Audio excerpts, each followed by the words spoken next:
Hello psychology students, Mrs. Olson here. This video lesson is titled Defense Mechanisms and is designed to follow and support the information presented about Freud and the id, the ego, and the superego. Okay, so our learning target reads that you will be able to understand how and why defense mechanisms are applied in everyday situations. Now, in the previous lesson about Freud, in the id, the ego, and the superego, at the beginning, I asked you to try to make connections between his idea and everyday situations. So this lesson hopefully will help you to make those applications even further, or help you make them make more sense out of his ideas. Okay, so make sure that you have a pen and paper handy to record information or a word processing document open. Here we go. So let's start with the definition of defense mechanisms. Okay, so before we get started, this is a little reminder about Freud and his ideas of the id, the ego, and the superego. Okay, so the definition reads that they are the means by which the ego, remember that's the head in the middle that decides, it's the means by which the ego unconsciously protects itself against unpleasant impulses or circumstances. So we have to remember that the ego is the one that operates in terms of reality. It makes decisions to help us navigate through life, okay? So, when do we use defense mechanisms? Well, we use them in times of conflict, and we do it to relieve intolerable confusion and stress, okay? So they're very normal to use, but we don't want to use them all the time. And I said if we do use them all the time, the person will not be able to solve their problems because they are constantly using some sort of defense mechanism, okay? Here we go with the 8 defense mechanisms that Freud came up with. All right, so the first one is titled Rationalization. Have you ever rationalized something before? So the definition of rationalization is that you give another interpretation of a situation. Another way to think about this is that you make up excuses for something that you did, okay? It may not have been all the way wrong. You may not have committed a huge infraction, but whatever that situation is, you need to make yourself feel better about the decisions that you made. So here's an example. Let's say that you have your driver's license and you're speeding because you want to be on time. Well, the reality is that you didn't leave on time, so you can make up all the excuses in the world, but the bottom line is it's your issue. You're the one that could have left 5 minutes early, but you didn't because you had these other things that you wanted to do. So perhaps you blame it on the old lady that's driving in front of you and you can't get around her. Now, is it reality that you could have an older person driving in front of you and they are going under the speed limit, or maybe they're even going the speed limit, but because you are late and you want to speed, you blame it on her for you being late. Okay. That is rationalization. The second one, repression. The definition of repression is you push disturbing thoughts and memories out of awareness. You push these disturbing thoughts or memories out of awareness. So whatever doesn't make you feel good, whether it's something that you're thinking about, something that you're experienced and you're thinking about it again, you push those thoughts and memories out, you push them down, you try to squash them, you try to not think about them because they don't make you feel good, okay? So you repress them. Now, because you have repressed, you've pushed this thought away so much, it may show up in what they call a Freudian slip. You may accidentally or purposely joke about it, or perhaps it comes back to you in a dream. Okay, so let's think about it this way. You're a teenager and you're in love with someone else. Now, you haven't talked to this person. You are a little bit scared to go talk to this person because you're not sure if you're going to get rejected or not. But you finally get enough guts to go talk to the person, and then you end up saying something about a body part. Now, if we're talking about a Freudian slip, we're talking about a sexual type of comment, okay? So it might be something like this. Now remember, whenever we talk about Freud, we do have to be mature, and so I'm trying to give you an example of what a sexual comment might be in the context of a Freudian slip. Okay, so you might like somebody else. You didn't have it planned that you were going to talk about them, but all you can think about is being intimate with them. And so instead of saying something normal, you say something about one of their body parts. Okay, so denial is going to be our next one. And I guess I forgot the animation on this one, but that's okay. The definition of denial is the refusal to accept what makes you anxious. So you stick your head in the ground. You just don't want to deal with it. You deny about thinking about it, or that it makes you feel a certain way. So this one my example has a serious slant to it. And it says that a person who is a functioning alcoholic, they may deny that they have a problem, okay? So their family, their friends, they've tried to talk to this person about their addiction, but they say they don't have a problem.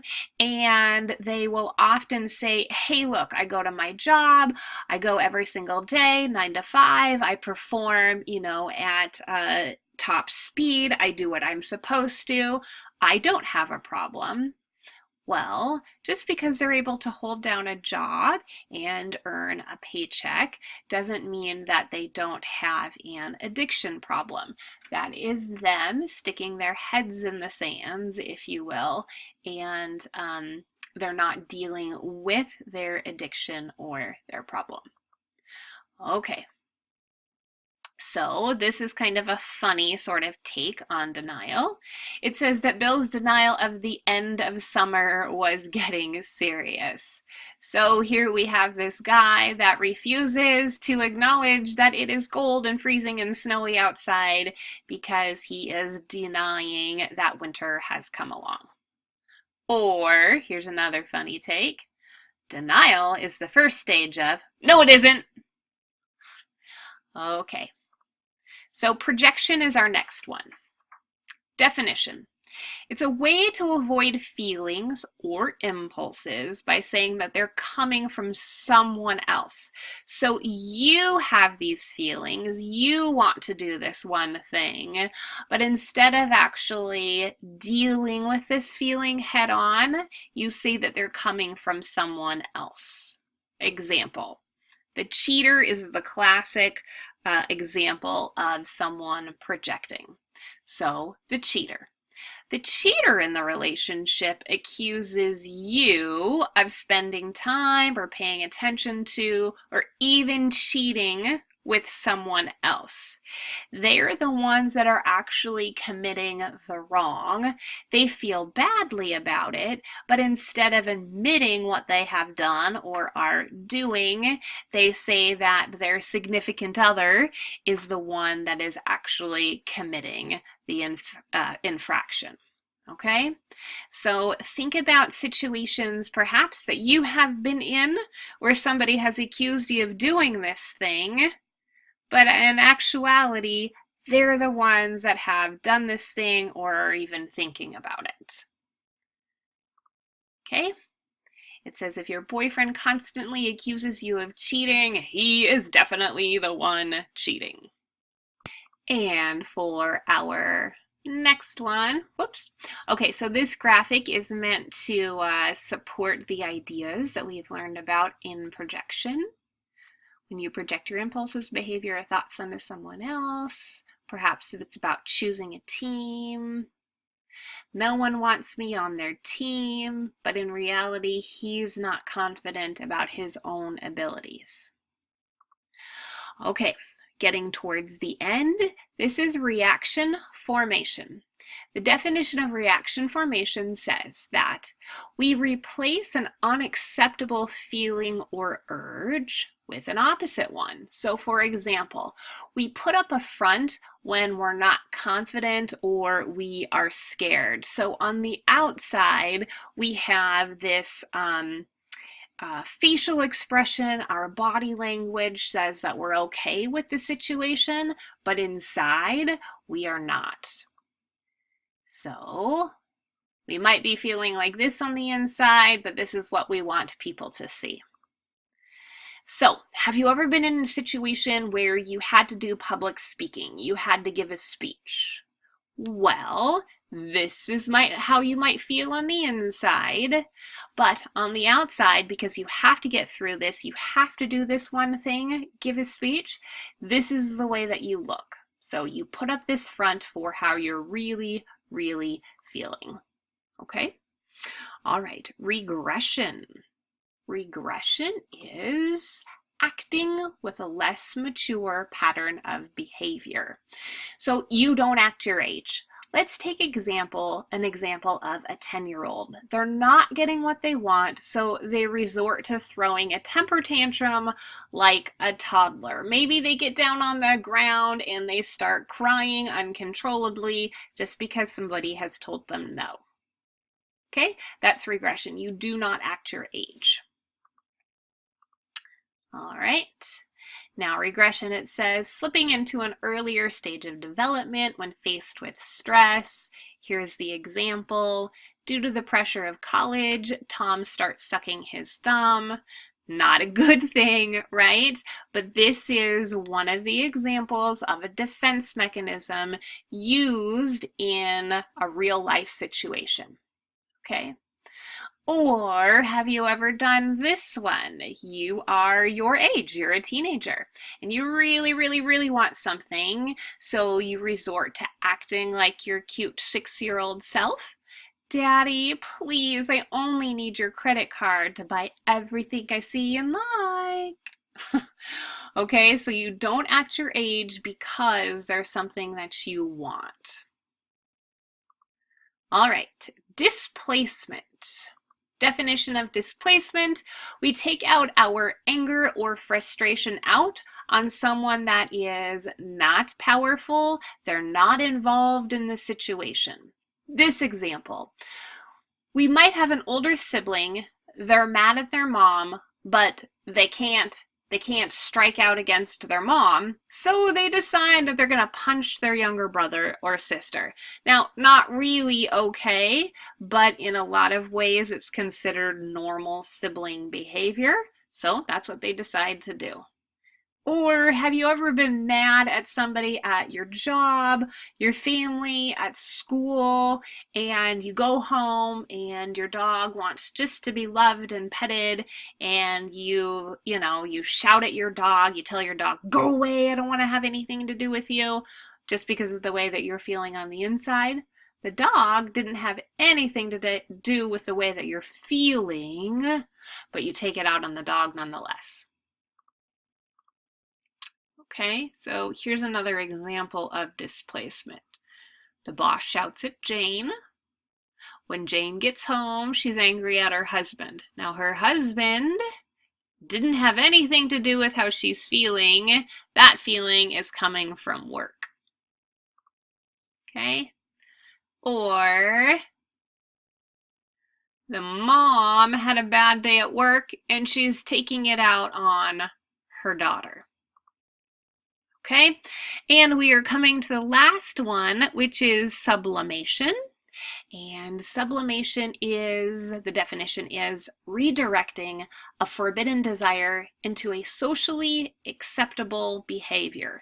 You might even think about this one as a healthy one.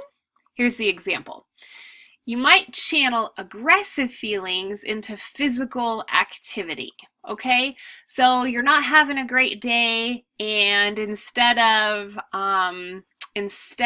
going and taking it out on a younger sibling or the dog, for example, maybe you go to the gym and you take it out on the punching bag, or you go on a run, or you go play basketball, you go do something to get some of those aggressions out, okay? The classic example is, how about writing your feelings down? Taylor Swift is known to write many a song about her real life situations, and they become mega hits.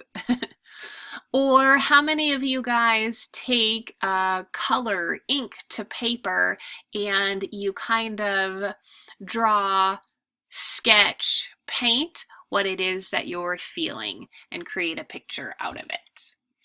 Okay, so those are the defense mechanisms that Freud came up with, and I hope you learned a little bit and can apply these to your everyday lives. Please let me know if you have questions. Bye!